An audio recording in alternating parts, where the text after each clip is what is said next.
Sir, ಪ್ರಮುಖವಾಗಿ ತಾವು ಕೂಡ ಹೇಳ್ತಾ ಇದ್ರಿ ಕ್ಲಿಯರೆನ್ಸ್ ಅಂತೇಳಿ. ಈ ಕ್ಲಿಯರೆನ್ಸ್ ಈಗಾಗಲೇ ಹಿಂದೆ ಕೇಂದ್ರ ಸಚಿವರಾದಂಥ ಪ್ರಹ್ಲಾದ್ ಜೋಶಿ ಅವರು ಒಂದು ದೊಡ್ಡ ಪ್ರಮಾಣದ ಒಂದು ಸೆಲೆಬ್ರೇಷನ್ನೇ ಮಾಡಿಬಿಟ್ರು. ಇನ್ನೇನು ನಮಗೆ ನೀರೇ ಬಂತು, ಕುಡದೇ ಬಿಡ್ತೀವಿ ಅನ್ನೋ ನಿಟ್ಟಿನಲ್ಲಿ ದೊಡ್ಡ ಒಂದು ಸಂಭ್ರಮಾಚರಣೆ ಕೂಡ ಮಾಡಿದರು.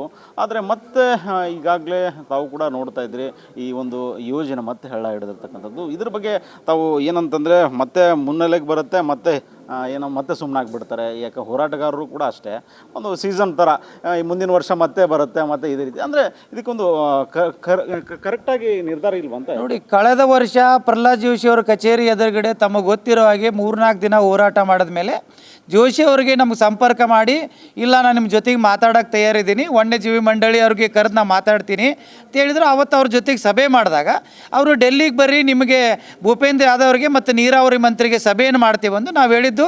ಸರ್, ನಮಗೆ ನೀವೇ ಪ್ರಧಾನಮಂತ್ರಿ, ನೀವೇ ನಮಗೆ ಮುಖಂಡರಾಗಿರೋದ್ರಿಂದ ಈ ಭಾಗದಲ್ಲಿ 5 ಸಾರಿ ತಾವು ಕೇಂದ್ರದ ಆಯ್ಕೆ ಮಾಡಿರಿ, 2 ಸಾರಿ ಕೇಂದ್ರ ಮಂತ್ರಿ ಇದ್ದೀರಿ, ತಮ್ಗಿಂತ ದೊಡ್ಡವ್ರು ಯಾರಿಲ್ಲ, ತಾವೇ ಇದನ್ನು ಸರಿಪಡಿಸ್ಬೇಕಂತ ಅವ್ರಿಗೆ ಒತ್ತಾಯನ ಮಾಡಿದೆವು ನಾವು. ಇವತ್ತು ಕೂಡ ಅವ್ರಿಗೆ ಒತ್ತಾಯ ಇಷ್ಟೇ ಮಾಡೋದು, ಹೋದ ವರ್ಷ ನೀವು ಇದೇ ಹೇಳಿಕೆಯನ್ನು ಕೊಟ್ಟಿದ್ರಿ, ಈ ಸಲನೂ ಮತ್ತೆ ತಿರಸ್ಕಾರ ಆಗಿದೆ.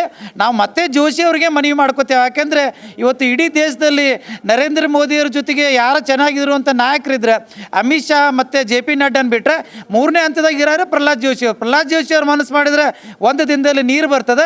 ಈ ನಿಟ್ಟಿನಲ್ಲಿ ಪ್ರಹ್ಲಾದ್ ಜೋಶಿಯವ್ರನ್ನ ಕೈ ಮುಗಿದು ಕೇಳ್ತೇವೆ, ನೀವು ಈ ಭಾಗದಾಗೆ ಓಟ್ ಹಾಕಿಸ್ಕೊಂಡಿರಿ, ತಾವು ಋಣ ತೀರಿಸ್ಬೇಕಂತೇಳಿದ್ರೆ ನಮಗೆ ನೀರು ತಂದು ಕೊಡ್ರಿ. ಮತ್ತೊಂದು ವಿಚಾರ ತಾವು ಹೇಳಿದಾಗೆ 2018ರಲ್ಲಿ ಟ್ರಿಬ್ಯುನಲ್ ಆದೇಶ ಬರಲಿ ಅಂತ ಎಲ್ಲರೂ ಹೇಳ್ತಾ ಇದ್ರು. 13.5 TMC ಆದೇಶ ಬಂದಾಗ ಕೇಂದ್ರದಲ್ಲಿ ಅಮಿತ್ ಶಾ ಅವ್ರು ಕರ್ಕೊಂಡು ಬಂದು ದೊಡ್ಡ ವಿಜಯೋತ್ಸವ ಮಾಡಿದರು, ಯಡಿಯೂರಪ್ಪನವ್ರು ವಿಜಯೋತ್ಸವ ಮಾಡಿದರು, ಯೋಗೇಂದ್ರ ಯಾದವ್ ಅವರು ಇಡೀ ರಾಜ್ಯದ BJPಯ ರಾಷ್ಟ್ರೀಯ ನಾಯಕರು ಬಂದು ವಿಜಯೋತ್ಸವ ಮಾಡಿದರು. ವಿಜಯೋತ್ಸವ ಮಾಡುತ್ತಾ ವಿರೋಧ ಮಾಡಲಿಲ್ಲ. ಹಲವಾರು ಜನ ಹೇಳಿದ್ರು ವಿರೋಧ ಮಾಡ್ರಿ ಅಂತ. ಆಚರಣೆ ಮಾಡೋಕೆ ವಿರೋಧ ಮಾಡಬಾರ್ದು, ವಿರೋಧ ಮಾಡಲಿಲ್ಲ ನಾವು. ಆದರೆ ಆ ಒಂದು ವಿಜಯೋತ್ಸವ ಮಾಡಿದ ಮೇಲೆ ನೈತಿಕ ಆಧಾರದ ಮೇಲೆ ನೀರು ತಂದು ಕೊಡಬೇಕಾದಂಥ ಜೋಶಿಯವರಾಗಿರ್ಬೋದು, ನೈತಿಕ ಆಧಾರದ ಮೇಲೆ ಅಂತ ಪ್ರಧಾನಮಂತ್ರಿ ನರೇಂದ್ರ ಮೋದಿ ಆಗಿರ್ಬೋದು, ರಾಜಕಾರಣ ಹೊರತುಪಡಿಸಿ ನೀರನ್ನು ತಂದು ಕೊಡಬೇಕಂತೇಳಿ ಇನ್ನೂ ಕಾಲ ಮಿಂಚಿಲ್ಲ. ಹೋರಾಟ ಅನಿವಾರ್ಯ, ಬಂಡಾಯ ತೆರೆ ಇನ್ನೊಂದು ಹೋರಾಟ ಮಾಡೋದು ಅನಿವಾರ್ಯ ಮಾಡೇ ಮಾಡ್ತೇವೆ. ಆದರೆ ನಾವು ಸಮಪಾಯದಿಂದ ಕೈ ಮುಗಿದು ಕೇಳ್ತೇವೆ, ನೀರಿನ ವಿಷಯದಲ್ಲಿ ರಾಜಕಾರಣ ಬೇಡ ಅಂತ ಹೇಳಕ್ಕೆ ಇಚ್ಛೆ ಪಡ್ತೀವಿ.